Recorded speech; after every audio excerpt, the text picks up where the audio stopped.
جس میں حسین کو یہ جزا دی کہ 14 صدیوں کے بعد فرش عزائے حسین کو چھوڑا. حسین نے کسی جزا کے لیے کام نہیں کیا، حسین نے خدا کے لیے کیا اور خدا جزا دے گا. اور خدا نے یہ جزا دی کہ آج 1 ہجری کے بعد 14 صدیوں کے بعد بھی اس طریقے سے ہمارا یہاں پہ تشریف فرمائے اور ذکر والا خدا نے نیکی کر کے نیکی کو بھول جائے. اور اگر کوئی آپ کے ساتھ نیکی کرے زندگی کے آخری لمحوں تک یاد رکھیے. اب میں سوال عالم انسانیت سے اور علل خصوص ملت مسلمہ سے پوچھنا چاہتا ہوں، کیا 14 صدیوں کے بعد کسی کے دل میں یہ خیال آیا کہ یہ آج جو ہم نماز پڑھ رہے ہیں، یہ جو آج ہمارے مسجد میں اذان کی آوازیں بلند ہو رہی ہیں، یہ کن محسنوں کے احسان کا نتیجہ ہے؟ وہ کون سی ہستیاں جنہوں نے یہ احسان کیا کہ دین باقی ہے، دین کی بقا ہے، ورنہ دین ختم ہو چکا ہوتا، مٹ چکا ہوتا. تو خدا کی قسم وہ ہستیاں کوئی نہیں ہیں محمد و آل محمد کے جنہوں نے دین خدا پر احسان کیا، جنہوں نے دین خدا پر احسان کیا اور ایسا احسان کیا کہ اپنا پورا کنبہ لوٹا. لیکن ایک لمحے کے اس احسان کو چٹایا نہیں. میں آپ کی خدمت میں عرض کروں تو محمد و آل محمد کا گھرانہ ہی پورا ہوتا جس نے دین خدا پر احسان کیا. لیکن اگر آپ فہرست بنائیں گے تو کچھ ہستیاں ہیں جو بالکل پیش پیش ہیں جن کا احسان دین خدا پر. اور اس وقت ہے جب پیغمبر اکرم کو جھٹلایا جا رہا تھا، جب پیغمبر اکرم کو انکار کیا جا رہا تھا، ان کے نبوت سے انکار کیا جا رہا تھا، ان کے وحدہ لا شریک کا جو کلمہ وہ پڑھ رہے تھے اور اللہ کی وحدانیت کا اقرار کروا رہے تھے، اس کو جھٹلایا جا رہا تھا پیغمبر. اس وقت احسان کرنے والی شخصیتیں کون تھی؟ میں آپ کے سامنے بخدا ممبر سے کہہ رہا ہوں، میں نام نہیں لوں گا، نام آپ لیجیے گا. مجھے کہنے کی ضرورت نہیں پڑے گی، میں صرف اشارہ کروں. اگر آپ پوری تاریخ اسلام کا مطالعہ کر لیں اور ان محسنوں کو یاد کرنا چاہیں جنہوں نے دین خدا پر احسان کیا ہے تو فہرست میں آپ کے سامنے پیش کر رہا ہوں. میں کہہ رہا ہوں میں نام نہیں لوں گا، نام آپ لیں گے. مجھے نام لینے کی ضرورت نہیں، اس لیے کہ وہ ہستیاں جنہوں نے دین خدا پر اتنا بڑا احسان کیا ہے ان کا نام لینے کی ضرورت نہیں ہے، وہ تو خود نمایاں ہیں. 3 ہستیاں مرد میں ہیں، 3 ہستیاں عورتوں میں ہیں. یہ سارے فہرست ہیں، سلسلہ بہت بات تک جائے گا، انہی کا تذکرہ کرنا ہے سشکر مجالس میں. 3 ہستیاں مرد میں ہیں، 3 ہستیاں عورتوں میں ہیں. غور کیجیے گا جنہوں نے دین خدا پر احسان کیا. مرد کی جو ہستیاں ہیں، جو مرد میں 3 افراد ہیں، ان میں ایک وہ ہے جس نے مکے کی سرزمین پر دین خدا پر احسان کیا. میرے ساتھ آئیے گا، میں نے کہا میں نام نہیں بتاؤں گا، نام آپ کو بتانا ہے. مکے کی سرزمین پر دین خدا پر احسان کیا. دوسرا مرد وہ ہے جس نے مدینے کی سرزمین پر دین خدا پر احسان کیا. تیسرا مرد وہ ہے جس نے کربلا کی سرزمین پر دین خدا پر احسان کیا. یہ ہے مرد کی فہرست. عورتوں میں آ جائے خواتین میں 3 ہستیاں کون ہیں، 3 کردار کون. ایک خاتون وہ ہے جس نے مکے کی سرزمین پر دین خدا پر احسان کیا. دوسری خاتون وہ ہے جس نے مدینے کی سرزمین پر دین خدا پر احسان کیا. تیسری خاتون وہ ہے جس نے راہ شام و کوفہ میں دین خدا پر احسان کیا. نہیں اور آسان کر دو، میں نے کہا میں تو نام نہیں لوں گا، نام آپ کو لینا ہے. اور سمجھ جائیے گا تو سلوات دیجیے گا میرے کے محمد والے محمد.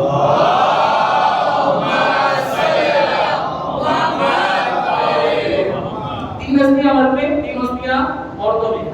3 ہستیاں مرد میں وہ ہیں، ایک جس نے مکے کی سرزمین پر دین خدا پر احسان کیا، دوسرے نے مدینے کی سرزمین پر، تیسرے نے کربلا کی سرزمین پر. خواتین میں ایک نے مکے کی سرزمین پر، دوسرے مدینے کی سرزمین پر، تیسرے نے راہ شام و کوفہ میں. مردوں میں جس نے مکے کی سرزمین پر دین خدا پر احسان کیا تھا، اسی کے بیٹے نے مدینے کی سرزمین پر دین خدا پر احسان کیا. تھوڑا سا بیدار ہو جائے میرے دیکھو، میں جملہ بتانا چاہ رہا ہوں. جس نے مدینے کی سرزمین پر دین خدا پر احسان کیا، اسی کے بیٹے نے کربلا کی سرزمین پر دین خدا پر احسان کیا. خواتین میں آ جائیے، جس نے مکے کی سرزمین پر دین خدا پر احسان کیا تھا، اسی کی بیٹی نے مدینے کی سرزمین پر دین خدا پر احسان کیا. جس نے مدینے کی سرزمین پر دین خدا پر احسان کیا تھا، اسی کی بیٹی نے راہ شام و کوفہ میں دین خدا پر احسان کیا. اب شخصیتیں پہنچ گئی آپ تک، کردار پہنچ گیا. اگر آج دین اسلام زندہ ہے اور آج دین اسلام باقی ہے، انہی ہستیوں سے قربانی کریں. مٹ چکا ہوتا دین اسلام.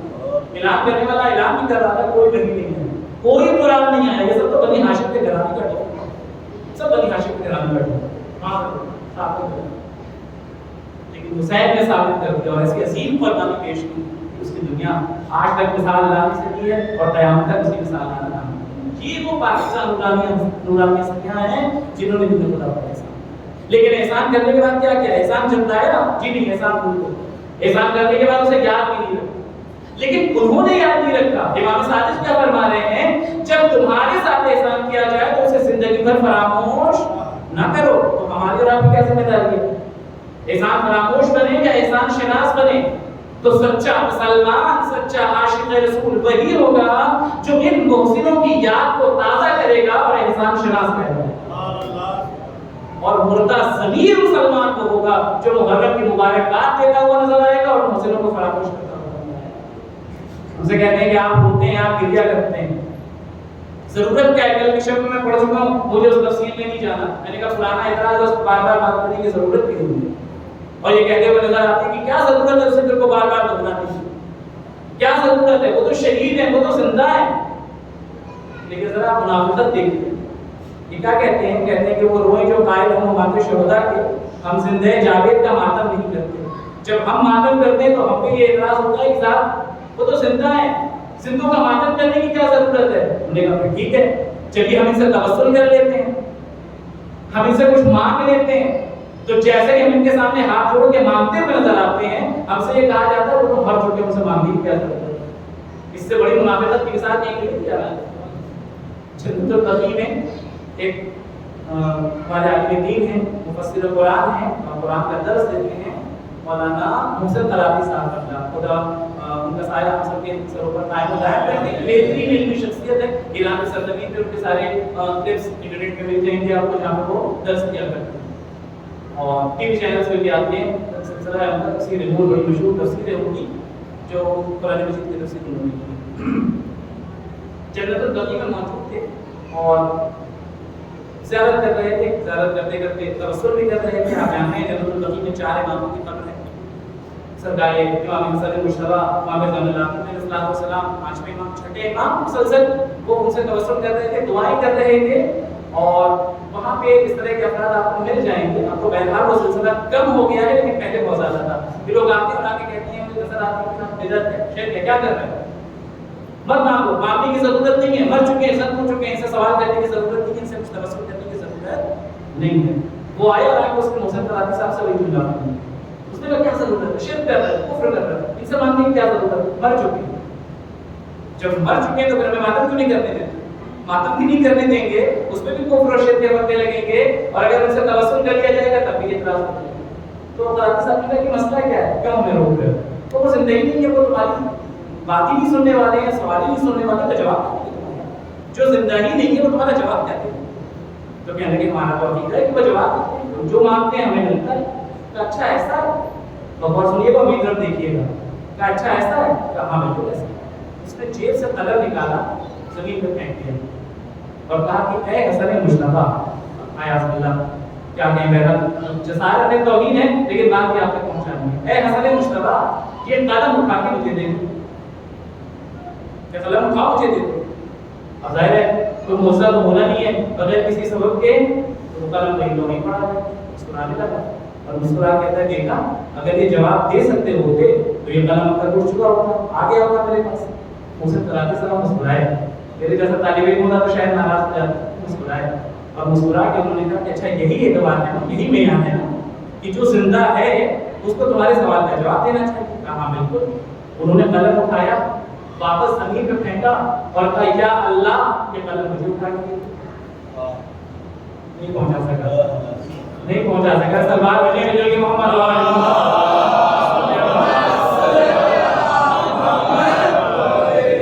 تھوڑا سا بھوکا کرتے رہیں گے تو مجھے سمجھ میں آئے گا کہ آپ بات سمجھ رہے ہیں، آپ تک پہنچ رہی بات کو پہنچانا چاہے گا. کہا یا اللہ قلم اٹھا کے مجھے دے دے. تو اب نہ خدا کی قدرت وہاں بھی دکھنی ہے نہ قلم اٹھنا ہے. تو آواز نے محسن طلعتی صاحب نے کہ جو ملاپ اور معیار تیرا ہے اس حساب سے تو پھر خدا بھی مردہ ہے. بھائی جبھی تو قلم اٹھا کے نہیں کیا. معاذ اللہ تصور کیا جا سکتا ہے کہ خدا مردہ ہے؟ استغفر اللہ. کا پھر کا مطلب یہ ہے کہ تجھے یہ سمجھ میں آ رہا ہے کہ دنیا میں جو بھی زندہ ہے وہ تیرا نوکر ہے. جو کہتا ہوا نظر آئے گا وہ پورا کرتا ہوا نظر آئے گا. کوئی نوکر نہیں ہے، یہ سارے جہاں کے مالک ہیں، یہ ساری کائنات کے مالک ہیں، ساری کائنات کو رزق دینے والے ہیں. یہ نوکر نہیں ہے، لیکن ہاں یقین کامل ہے کہ یہ زندہ ہے، ہماری باتوں کو سنتے ہیں اور ہماری باتوں کو پورا کرتے ہیں. وہ اور ہوں گے جو مادی چیزیں مانگتے ہیں. ہم یہاں مادیات مانگنے ہی نہیں آتے، ہم یہاں مانویات مانگنے آتے ہیں، ہم روحانیت مانگنے آتے ہیں. ہم تقویٰ مانگنے آتے ہیں، ہم پرہیزگاری مانگنے کے لیے آتے ہیں، ہم اللہ تک پہنچنے کا راستہ مانگنے کے لیے آتے ہیں، ہمیں مل جاتا ہے۔ اس لیے کہ اہل بیت اطہار علیہ السلام وہ ذوات مقدسہ ہیں جو عبد کو معبود سے ملانے کا سب سے بہترین وسیلہ ہے۔ اسی لیے ہم کا تذکرہ کرتے ہیں اپنے دوستوں کے اندر، دعا کو ہے پروردگار عالم ہمیں محمد و آل محمد کا زیادہ سے زیادہ تذکرہ کرنے کی توفیق عنایت فرمائے اور ان کے فرمودات پر عمل کرنے کی بھی توفیق عنایت فرمائے۔ دعا کی قبولیت کے لیے مل جل کے جتنا زیادہ درود بھیجیں۔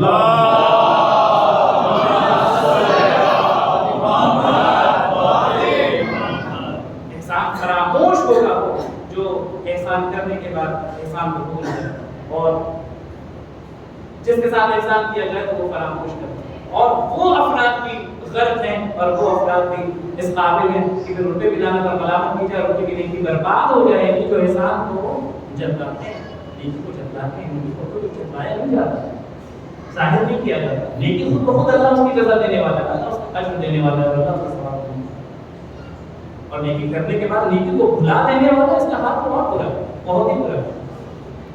جناب موسیٰ نبی علیہ السلام آخری بات اور بات مکمل کرتی میں، جناب موسیٰ نبی علیہ السلام یہ دور پہ جاتے ہیں، اللہ سے کلام کرتے ہیں، آپ نے سنا ہوگا ایک سفر پہ جا رہے تھے تو راستے میں انہوں نے دیکھا کہ ایک شخص ہے جو مفلوج ہے، ہاتھ پیر بیکار ہے، بالکل یوں کہیں کہ ہڈیوں کا ڈھانچہ ہے جس میں گوشت نام کی چیز ایک دم ہڈیوں کا ڈھانچہ، ایک صحرا میں پڑا ہوا ہے، بیابان تنہا، نہ کوئی انسان ہے وہاں پہ رہنے والا، نہ کوئی درخت ہے کہ اس کا کچھ کھانے پینے کا انتظام ہو جائے، ایسے ہی پڑا ہوا پہنچے، جیسے نبی کو دیکھا اس نے سلام کیا کہ اللہ اللہ آپ میرا سلام ہو، اس نے کہا تم کون ہو، کیا کر رہے ہو صحرا کے اندر، اور کہ تمہاری حالت کو یہ بتا دی کہ تم کافی عرصے دراز سے یہاں پہ پڑے ہوئے ہو، تو اس نے جملہ بتایا، اس نے کہا کہ اللہ میں یہاں پر 300 سال سے، کتنے 300 سال کیا کر رہے ہو؟ نبی اللہ کی عبادت کرتا ہوں، بس صبح سے شام تک میرا ایک شیوا ایک طریقہ ہے، اللہ کی عبادت کرتا ہوں اور نہیں پڑھا کرتا ہوں۔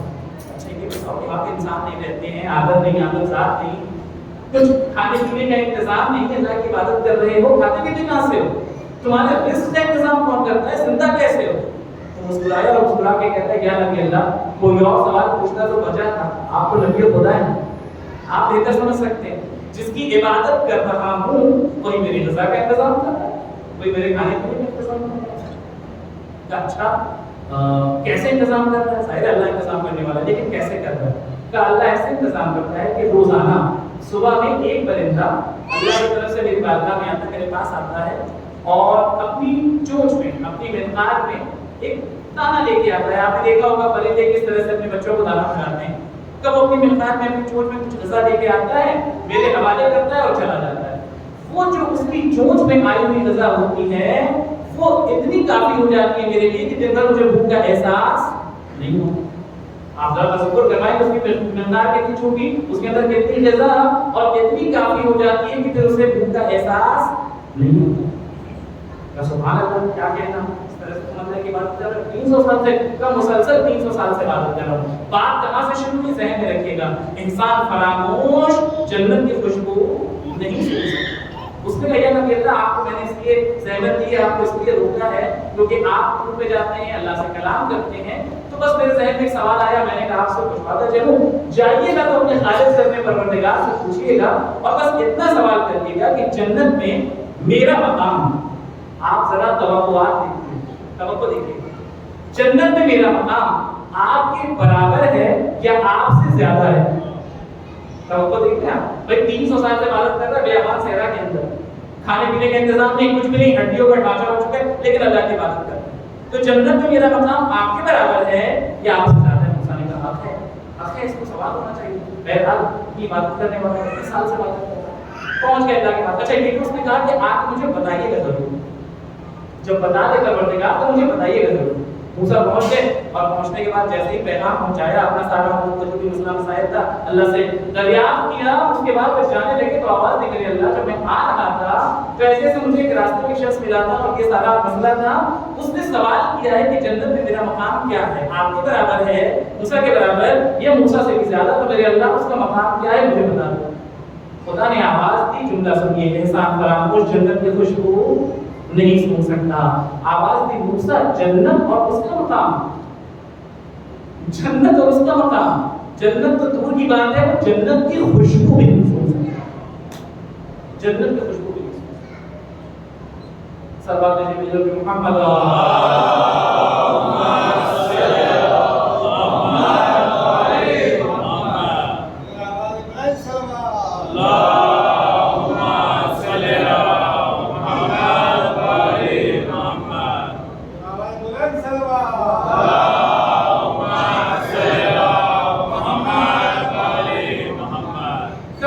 جنت اور اس کا مقام، وہ جنت کی خوشبو بھی نہیں سن سکتا۔ میرے اللہ اتنی عبادت کی ہے، 300 سال تک اس نے عبادت کی ہے، صحرا میں بیابان میں کھانے کا انتظام نہیں، رزق کا انتظام نہیں، بھوکوں نظر آتا لیکن تیری عبادت کر رہا تھا، اور تو کہہ رہے کہ جنت کی خوشبو نہیں سن سکتا، ماجرا کیا ہے؟ خدا نے آواز دی موسیٰ اس سے یہ پوچھا کہ جو 300 سال تک نے عبادت کی ہے اس صحرا اور بیابان کے اندر تمہارے رزق کا انتظام کون کر رہا ہے؟ میں نے سوال کیا تھا تو اس نے جواب کیا دیا؟ کا جواب یہ دیا تھا کہ اللہ کی طرف سے ایک پرندہ آتا ہے، مقرر ہے، وہ اپنی مقدار میں کچھ غذا لے کے آتا ہے، مجھے میرے حوالے کرتا ہے اور چلا جاتا ہے، وہ اتنی کافی ہو جاتی ہے کہ دن بھر میں مجھے بھوک کی شدت کا احساس نہیں ہوتا، نہ بھوک لگتی نہ پیاس لگتی۔ خدا نے آواز دی موسیٰ کیا تم نے اس سے یہ پوچھا کہ وہ پرندہ جو 300 سال سے مسلسل اس کے رزق کا انتظام کر رہا ہے، کیا اس شخص نے ایک بار بھی اس پرندے سے یہ کہا کہ میرے رزق کا انتظام کرنے والا تو ہے، مجھ پہ احسان کرنے والا تو ہے، ایسا کر آج یہ دانا مجھے نہ دے بلکہ تو خود کھا لے؟ ایک بار بھی کہا؟ یہ تو کبھی نہیں کہا، کبھی نہیں کہا۔ چلو پھر اتنا مجھے بتا دے، جو میری مخلوق کے کیے ہوئے احسان کو بھول جائے اسے میں جنت میں مقام دوں۔ سب آگے لے لیں محمد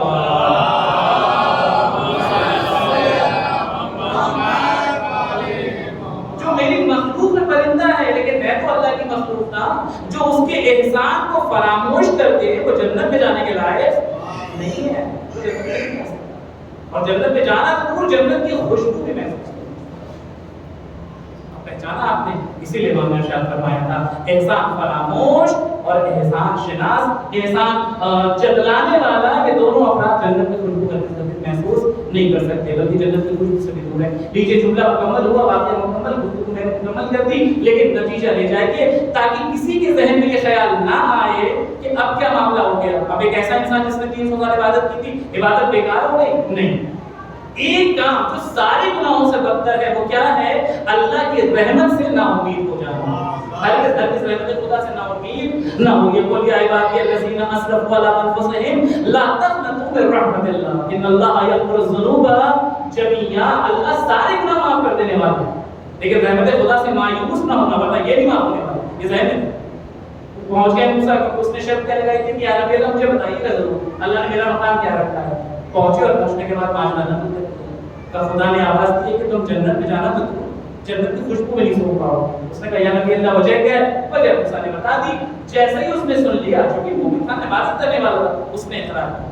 اس نے کہا یا نبی اللہ میں سمجھ سکتا ہوں میری کوتاہی ہے، میں نے احسان فراموشی کی ہے، میں نے اللہ کی مخلوق کا دل دکھایا ہے، لہذا میرا مقام جنت تو نہیں ہو سکتا، لیکن بس اب ایک گزارش ہے، جا کے میرے خدا تک میرا ایک پیغام پہنچا دیجیے گا، اب جب بھی آپ دور میں جائیے گا۔ کا پیغام کیا ہے؟ کا میرا پیغام یہ ہے کہ جیسے ہی جائیے گا علیہ السلام اللہ سے جا کے ایک جملہ کہیے گا کہ میرے اللہ میں گنہگار ہوں، میں نے گناہ کیا ہے، میں اپنی عاجزی کا اقرار کرتا ہوں، لیکن میرے اللہ بس ایک طرح مجھ پہ اتنا کر دینا کہ جہنم میں میرے جسم کو اتنا وسیع کر دینا کہ پورا جہنم میں چھینک لوں، اللہ کا کوئی اور بندہ جہنم میں نہ جانے پائے۔ مجھے حق ہے سارا عذاب میں برداشت کروں، میرے علاوہ کوئی اور اللہ کے مخلوق جہنم میں نہ جائے۔ موسیٰ پہنچے، ابھی پیغام پہنچا ہی رہے تھے، خدا نے آواز دی موسیٰ اس کو بشارت دے دو جنت میں اس نے اپنا مقام بنا لیا۔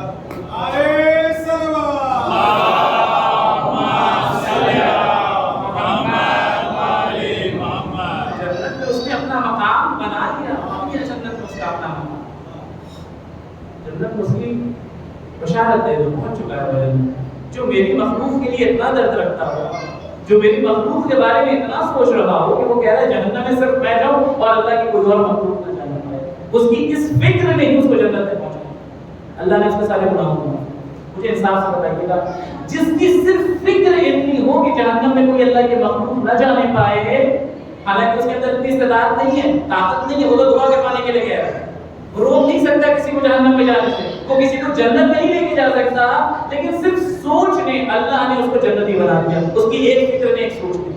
اب ذرا پہچانیے گا ان ہستیوں کی عظمت کو اور ان ہستیوں کی شخصیت جو نہ صرف یہ کہ ہم کو جہنم سے نکالنے والی ہیں، آپ سے جہنم سے نجات دلانے والی ہیں، جنت میں ہاتھ پکڑ کے لے گئے. پہچان ان کا مقام ہے. انہیں کا تذکرہ کرنے کے لیے ہمارا بیان تشریف فرمائیں. میں نے اس کو بالکل مکمل کر دی. محرم کی پہلی تاریخ اور ایک سلسلہ ایام ایسا کا جو ہمارے یہاں سلسلہ شروع ہوتا ہے ان تاریخوں سے، اور پھر مسلسل ہم فضائل و مصائب آل امت کا تذکرہ کرتے رہتے ہیں. عزیزان گرامی، دستور یہی رہا ہے ہمارے مسلسل کہ جب بھی محرم کا آغاز ہوتا ہے تو سب سے پہلے آغاز محرم میں ہم مصائب اس ہستی کا پڑھتے ہیں جو کربلا کا مقدمہ ہے، جس کے بنا کربلا کی تاریخ ادھوری ہے. آپ تک بات پہنچ گئی، جو کربلا میں موجود نہیں تھا لیکن کربلا کی تاریخ اس کے بنا تھی. اگر وہ نہ ہوتا تو پھر کربلا کا یہ اثر جو آج ہم محسوس کر رہے ہیں شاید یہ اثر موجود نہ.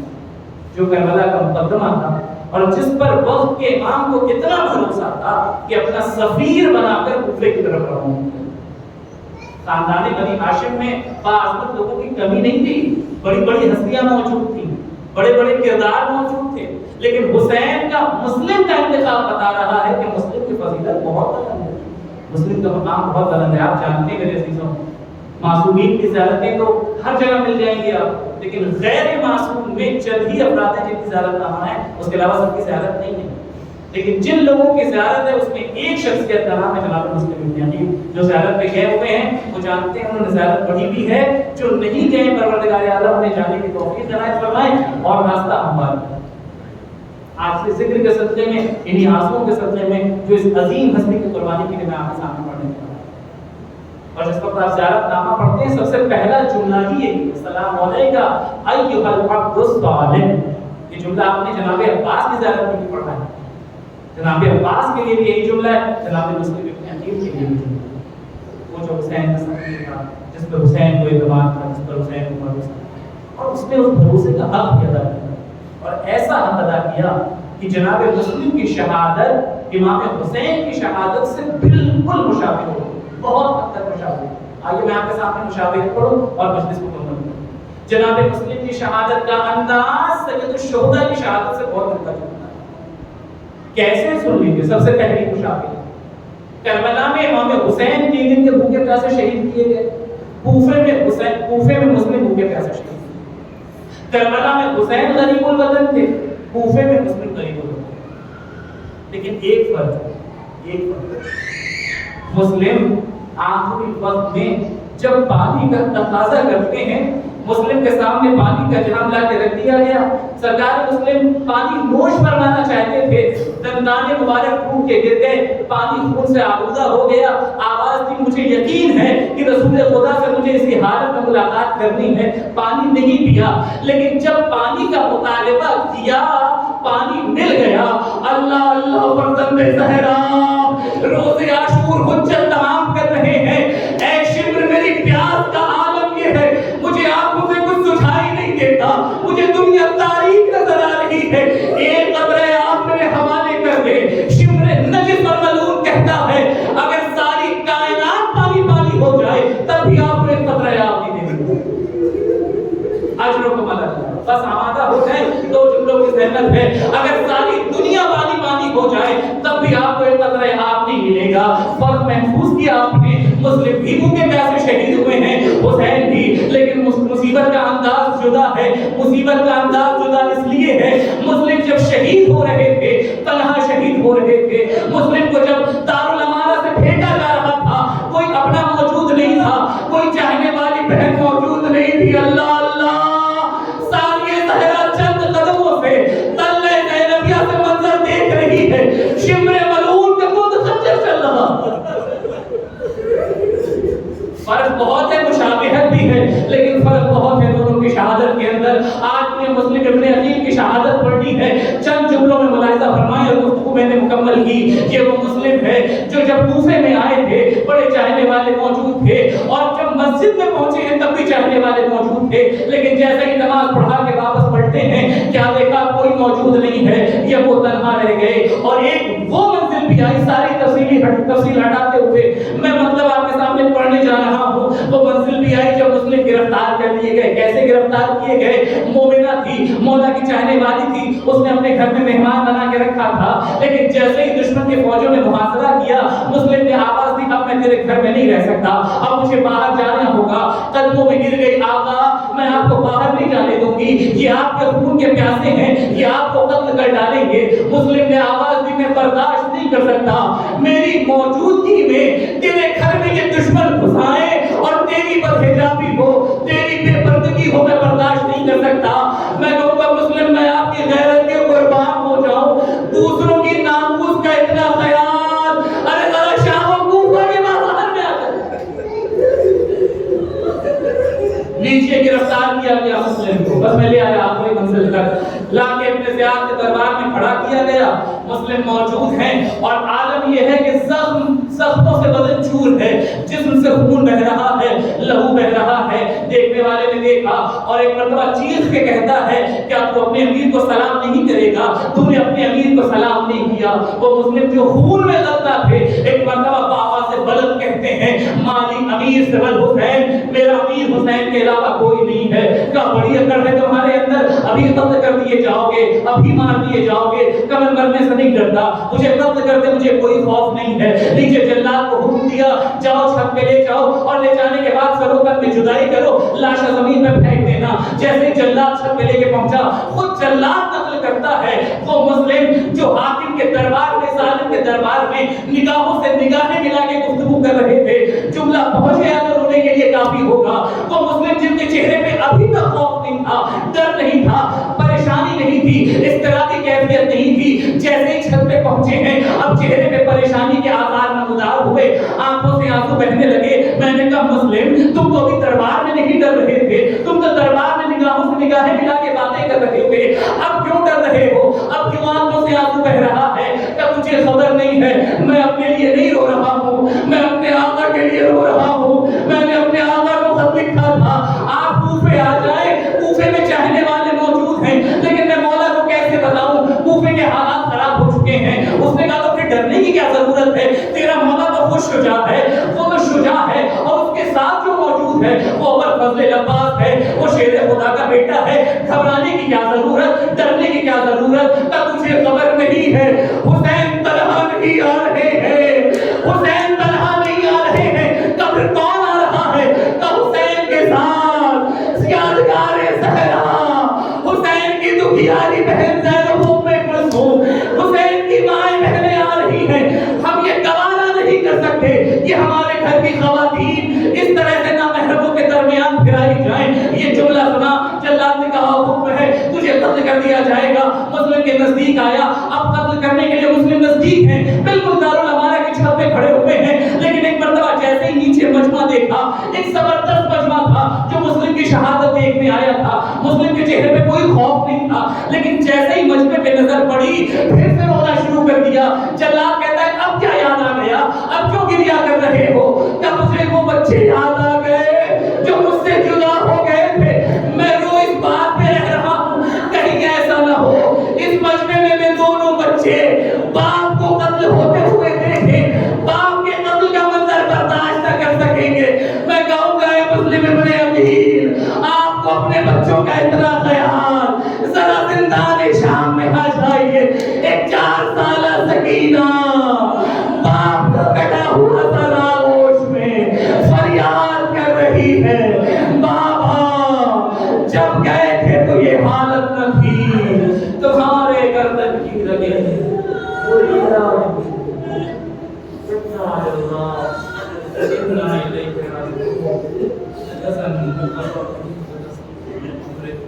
فسيعلم الذين ظلموا أي منقلب ينقلبون إنا لله وإنا إليه راجعون أعوذ بالله من الشيطان الرجيم بسم الله الرحمن الرحيم اللهم نسألك ونذكرك باسمك العظيم الأعظم العسل جللت ومستجب دعواتنا يا الله يا الله يا الله يا الله يا الله يا الله يا الله يا الله يا الله يا الله إلهي بحق زهرا وأبيها وبعلها ووليها بالا کے واسطہ محمد والے محمد کا ہماری اس قلیل عبادت کو شرف قبولیت عطا فرما میرے اللہ کے واسطہ محمد والے محمد کا جہاں جہاں مشکلات نظر کر ان کی جان مال سے تو آپ کی حفاظت فرما جب بھی پریشان ان کی پریشانی کو جلد سے دور کر جتنے بھی مخلوق سے انہیں قرض سے دوش کر جتنے بے اولاد ہیں انہیں بے اولاد سے مالا مال کر میرے اللہ کے واسطہ محمد والے محمد کا ایران راستے کی امن مایا نام روزن مقدسہ کی حفاظت فرما دشمنانی نوید کو جلد سے جیس محفوظ فرما میرے اللہ دعاؤں میں سب سے اہم دعا مجھے واسطہ ہے سیدہ کی تسلیم ہوگا میرے اللہ مجھے واسطہ ہے سکینہ کی یتیمی کا منتقی میں اپنے حسین امام صلی کے سبب میں تعاطی فرما ان کا ثبوت ہمارے اعمال کو اس قابل بنا کر امام کے اور مصحف میں شمال کیے جا سکیں اللہم تقبل منا انک انت السمیع العلیم ما